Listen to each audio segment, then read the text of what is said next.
This story takes place only last year.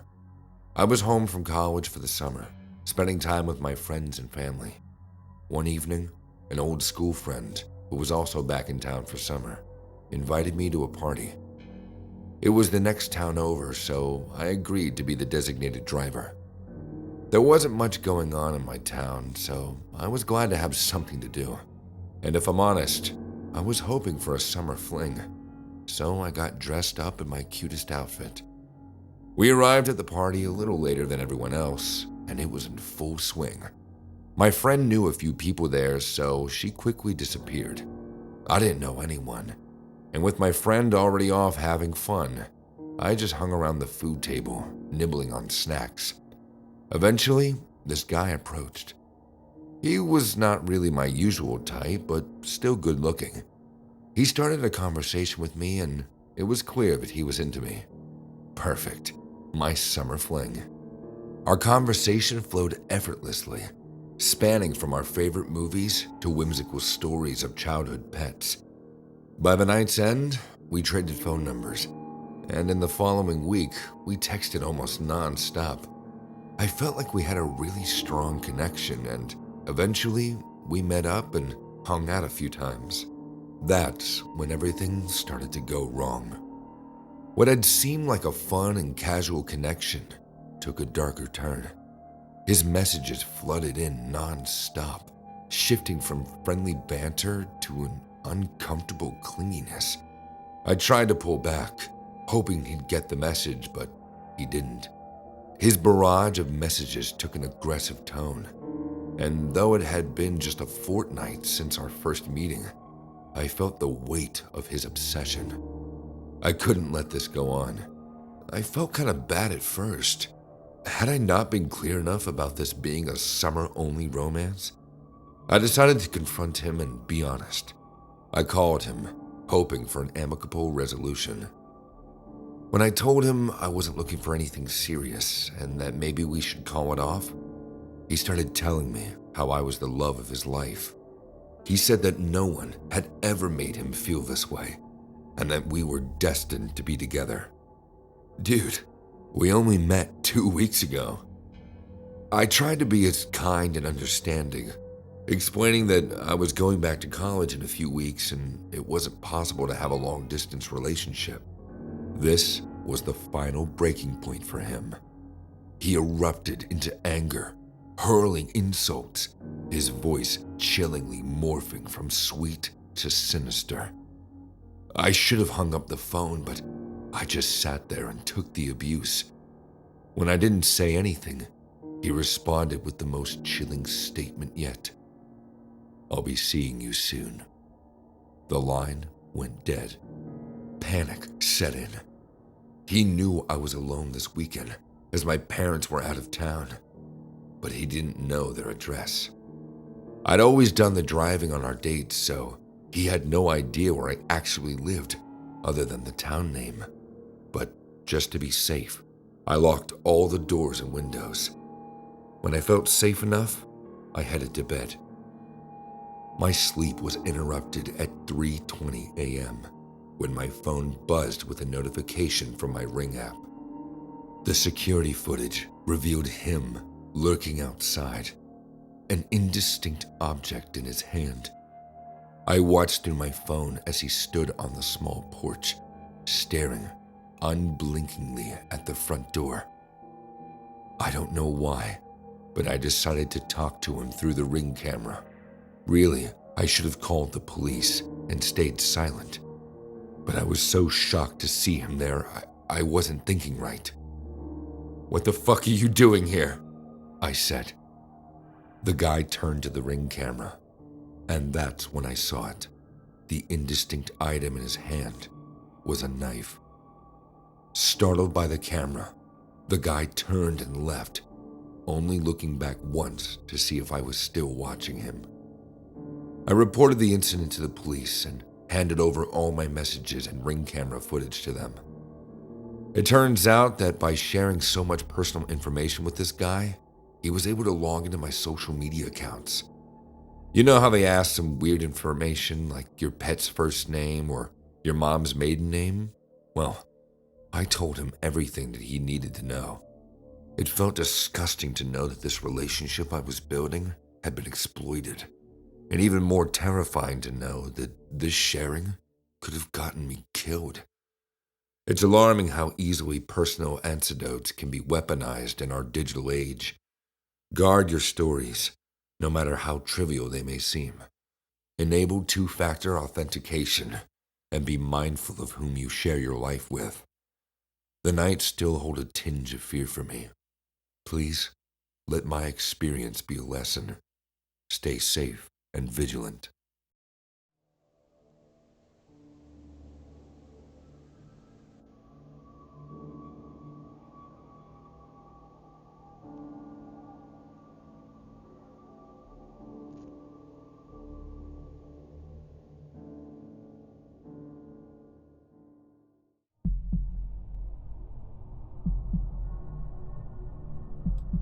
My parents had always been overprotective of me. I was their only child after all. I don't mind too much. I knew it was because they cared about me. Until I was 16, I'd never been left home alone at night. But finally, the time came. My parents left on a Thursday and wouldn't return until Saturday night. This was my chance to show them that I was responsible enough to look after myself. The first day was a breeze. Thursday was Netflix night, and summer break had me out with friends by Friday. That evening, my best friend Emma and I lounged on my bedroom balcony. It wasn't a mansion, but our house was spacious with a lovely view. As the 9 p.m. sky dimmed, we sat wrapped in blankets, sipping lemonade and laughing. But suddenly, Emma's laughter stopped. She was staring at something across the street. I followed her gaze, and that's when I saw him. A man, standing across the street, just staring back at us. Emma and I looked at each other, feeling uneasy. We both agreed that we'd seen this man earlier today when we went out for lunch. What the heck was he doing here? The man's features were hard to make out in the setting sun, but it was definitely the same man we saw earlier in the day. His tall stature, oversized dark jeans, lime green t-shirt, and nearly shaved head were unforgettable. He stood very still with his hands in his pockets and his eyes fixed on us.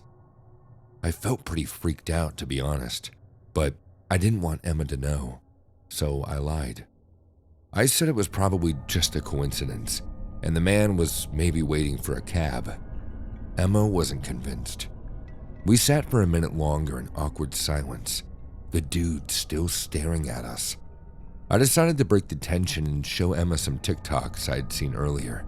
This made us feel a little bit better. And when we looked up from the phone, the man was gone.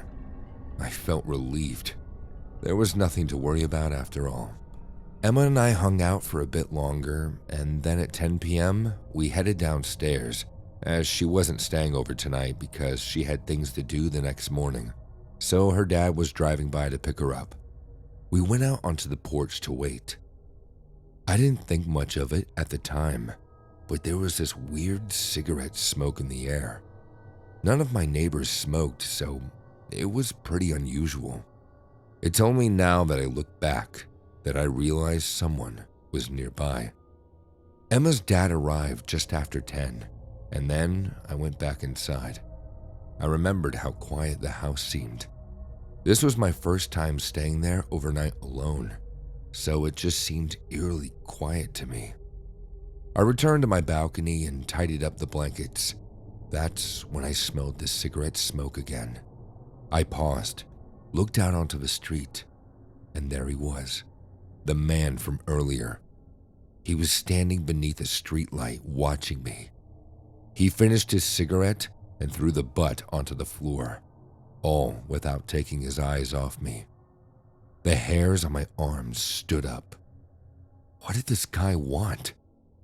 I knew I should have turned away and gone back inside, but instead, I waved at him like an idiot. This must have excited him because he started swinging around, and around the lamppost like he was in a musical movie or something. Then, as if he couldn't get any creepier, he started grinding and gyrating against the pole as if he was making love to it. This was too gross. I immediately turned and went into the house. I thought about calling my parents, but I didn't want to worry them. So instead, I went around the house, checking that I locked all the windows and doors, and then I headed to bed. I woke up on Saturday morning and everything seemed ordinary outside. No sight of the man from last night.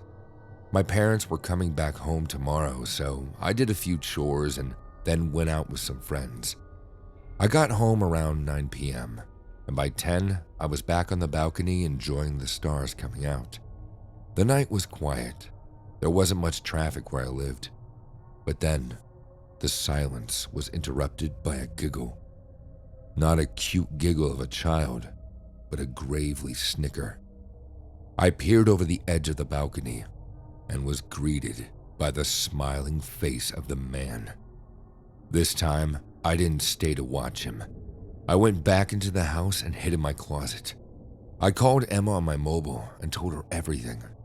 She was extremely helpful, trying to calm me down while her dad called the police from his phone. Then, I heard the sound of smashing glass from downstairs. The man was in my house. I wanted to scream, but Emma helped me to stay quiet. Tears welled up in my eyes and spilled onto my cheeks. "Emma," I whispered, "if he gets in here, what will he do to me?" "Don't think about that now. Do you have anything you can use as a weapon?" she asked. I had nothing. Suddenly, everything went quiet in my house. I held my breath. Maybe the man wouldn't find me. The silence seemed to go on forever, although it was probably only a couple minutes. Suddenly, the closet door was thrown open, and I screamed. I dropped the phone and hid my face behind my eyes. I felt hands grab my wrists and pull me up. Terrified, I began to flail my arms, batting the man away.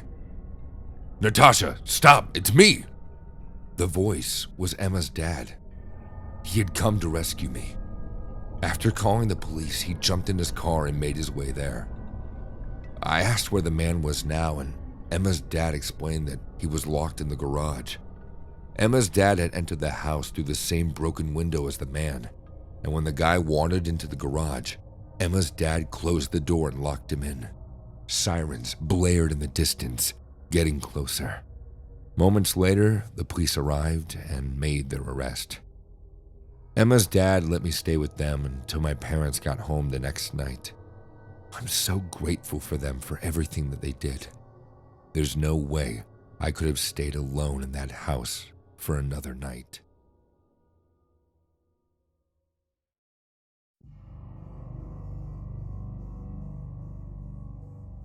My name's Hannah.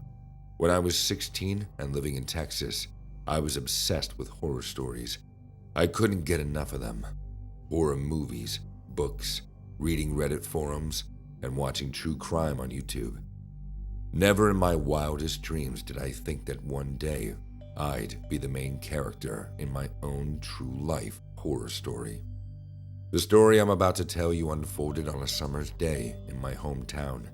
My parents would go out to work, and I'd hang at the house, enjoying my summer vacation. Sometimes I'd invite friends over, or we'd go chill at the mall. Today, though, everyone was busy or out of town with their family. I didn't mind spending the day alone. The air con in the house was better than the Texas heat anyway. It was approaching lunchtime, and I was getting hungry, so I decided to order from DoorDash. My parents absolutely hated DoorDash and food ordering apps. They just read some weird story online about creeps delivering food. But who even believes those? Millions of people use DoorDash every day with no problem. So, I get on the app and ordered from Chick-fil-A, my guilty pleasure. At this point, everything seemed normal. I placed the order and was notified, "Your driver, Eddie, is on his way." I don't really like answering the door to delivery guys, so I made a specific request to leave the food on the doorstep. If you've never used DoorDash before, let me tell you, that's a totally normal request. The food delivery person usually comes up to the door, leaves the food at the door, and then updates the app to say that the food has been delivered. Sometimes they might knock on the door or ring the doorbell, just to make sure that you know. But either way, it's a pretty normal thing to do. Eventually, I got a notification on my phone that Eddie was on his way, and then another saying that he was pulling into my street. Usually this would mean I'd hear a soft thud of my food being dropped on the porch, and then my phone would beep to let me know that the delivery was made. But not today. I heard the car door open and close, footsteps as Eddie approached the house, and then nothing. Weird. How long does it take for this guy to drop off my food? I was upstairs in my room, so I went to the window and peeked out. I could see his car on the street, so I knew he hadn't left yet. I checked my phone. He definitely hadn't updated the app to say that the delivery was made, so I assumed he was still on my porch. And then I saw him. He walked back out onto the driveway and looked right up at my bedroom window. He was tall, scruffy, a bit unkempt looking, but there was something in his eyes that freaked me out. They were so dark, like he had no irises, just big black pupils. I quickly moved away from the window. Just hurry up, dude, and leave.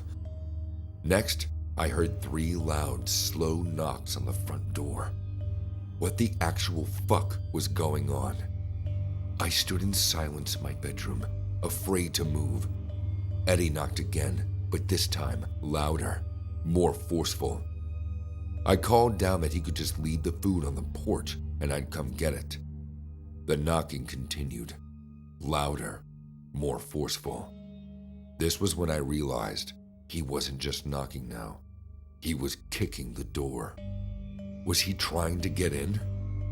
I moved towards the top landing of my house, where I had a good view of the door, and called down again. Is there a problem with my order? You could just leave it on the doorstep. It's fine, really. I tried to keep my voice steady, but inside I was shaking. Hannah, came Eddie's voice. Let's not play games. Open the door. I don't know how else to explain it, but his voice wasn't like a normal human voice. It was the voice of a madman.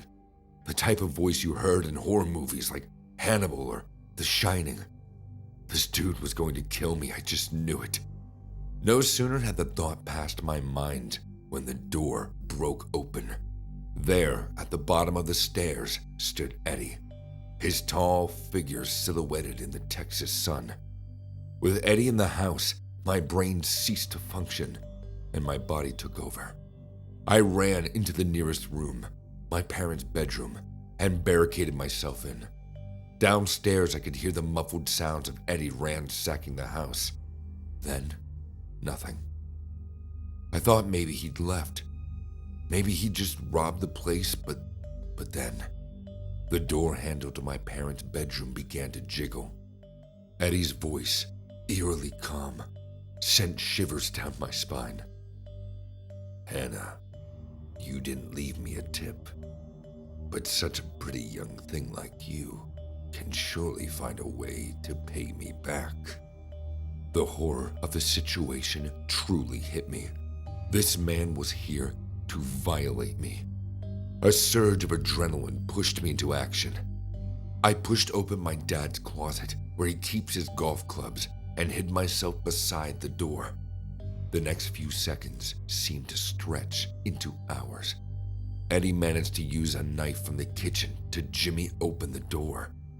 As he stepped in, I swung the golf club with all my might, catching him off guard. There was the sound of something crunching, and then Eddie screamed, grabbing at the back of his head. Without wasting a second, I bolted from the room and ran to a neighbor across the street. Thank God they were home, and I was able to call 911. The cops arrived pretty quickly, but still, Eddie had vanished before they got there. The police took the matter very seriously, but I heard from my parents that DoorDash denied having an Eddie on file. It turns out they were lying to us, though, and lying to the police, because weeks later, we read a news article about a DoorDash delivery guy named Eddie, who brutally attacked a group of teenage girls having a slumber party. That could have been me. Today, years later, I still deal with the trauma from that event. I'm scared to be home alone and decided to get a license to conceal and carry a weapon. I know that my story is rare.